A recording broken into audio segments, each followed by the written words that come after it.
Қайырлы күн баршаларыңызға, менің каналыма қош келіпсіздер. Бүгін сіздермен бірге жасалу жолы өте оңай, балаларыңызға өте қатты ұнайтын, өте дәмді болып шығатын картошкадан тіске бастар жасайтын боламыз. Бұны кетчуппен, майонезбен немесе сырный соустармен ұсынсаңыз өте әдемі болып кетеді. Каналыма тіркелмеген болсаңыз, тіркеліп мені қолдап кетіңіз. Ең алдымен картошканы қайнатып аламыз. Мен 5 дана картошка қолдандым, өз қалауынша көбейтіп немесе азайтсаңыз болады. Осы картошкаларымыз қайнап шыққан кейін суынан сырып аламыз. Ешқандай суы қалмау керек. Осылайша толкушканың көмегімен езіп шығамыз. Үстіне тұзымызды, қара бұршымызды және мен паприка қолдандым. Өзіңіз қалауынша басқа да дәмдеуіштер қолдансаңыздар болады. Барлығын қосамыз және де үстіне кішкене мен петрушка мен укропты турап салып жібердім. Және бізге кукурузный крахмал керек болды. Кукурузный крахмалдан 2 ас қасық салдым. Және панировочный сухариден 1 ас қасық салдым. Осылайша барлығын жақсылап араластырамыз.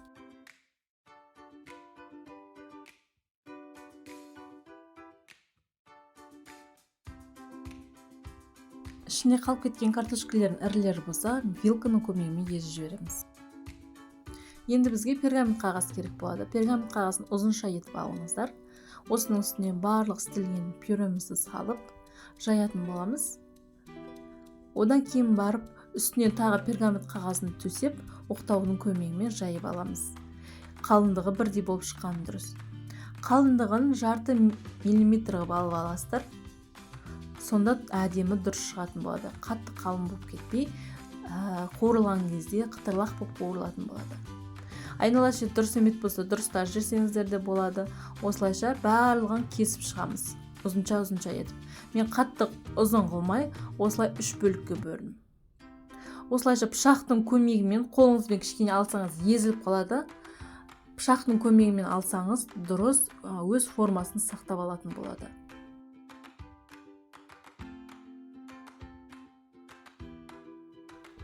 Тапамызға майымызды құйып, майымызды қатты ысытатын боламыз. Өте қатты ысытып тұру керек. Сол кезде ғана картошкаларымыз айнала шетін бәрі қатты қызарып, қытырлақ болып шығатын болады. Осылай екі шетін әбден қызартып қуырып аламыз. Қуырылған картошкаларымызды қағаз түлігінің үстіне қойыңыздар, сонда артық майларын сіңіріп алатын болады. Мінекей біздің жасалу жолы өте оңай, өте дәмді болып шығатын тіске басарларымыз дайын.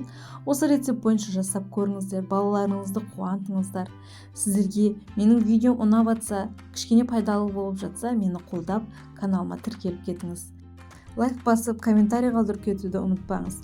Алдағы уақытта тағы да жаңа рецепттермен бөлісетін боламын.